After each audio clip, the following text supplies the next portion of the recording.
काबिल अजीज़ दोस्त साबिर मलिक साहब ने मुझे 2 मिनट का टाइम दिया, मैं उनका शुक्रिया अदा करता हूँ। एक शेर के साथ, छाँव देते हैं जो सहरा में किसी को, छाँव देते हैं जो सहरा में किसी को, दिल मेरा ऐसे दरख्तों को वली कहता है। आज कासिम इंसारी साहब की तरफ से, गुलरेज इंसारी साहब की तरफ से एक ज़बरदस्त पंडाल सजाकर बैरिस्टर सुल्तान महमूद चौधरी, साबिक़ वज़ीर आज़म आज़ाद कश्मीर और हल्का 5 के गयूर रहनुमा शौकत फरीद एडवोकेट साहब को यहाँ पर मदू किया और हम सबको मिल बैठने का मौका दिया। मैं शुक्रिया अदा करता हूँ जनाब कासिम इंसारी साहब का, गुलरेज इंसारी साहब का, महमूद इंसारी साहब का और बाकी जितने नौजवान जिन्होंने बढ़ चढ़ कर इस काम में अपनी जिम्मेदारियों का भरपूर और ऐसे तरीके से सर अंजाम दिया।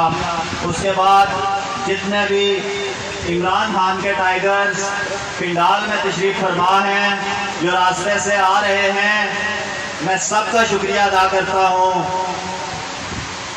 ये मेरे ख्याल से एक छोटी सी कॉर्नर मीटिंग थी, लेकिन पिंडाल में बैठे हुए लोग इधर उधर से काफिले जो आ रहे हैं, उनको देख के लगता है कि चावला की आवाम, चढ़ोई की आवाम हकीकी मानों में तब्दीली चाहती है। ये जो घिसा पिटा निज़ाम जिसे हम अरसा दराज से देख रहे हैं, ये इससे तंग आ चुके हैं। मैं सब नौजवानों का शुक्रिया अदा करता हूँ और उम्मीद करता हूँ कि इंशाअल्लाह हम शौकत फरीद साहब को चावला से, यूनियन कौंसिल कोटली 16 से और बल्कि हल्का 4 चढ़ाई से भारी अक्सरियत से जिताकर असेंबली में भेजेंगे। मैं सब नौजवानों का शुक्रिया अदा करता हूँ और इस उम्मीद के साथ आपको अल्लाह हाफिज़ कहता हूँ कि हमने इंशाअल्लाह शौकत फरीद चौधरी साहब को जो है वो असेंबली में भेजना है और वो हमारा तहफ़्फ़ुज़ बेहतरीन और ज़बरदस्त तरीके से करेंगे।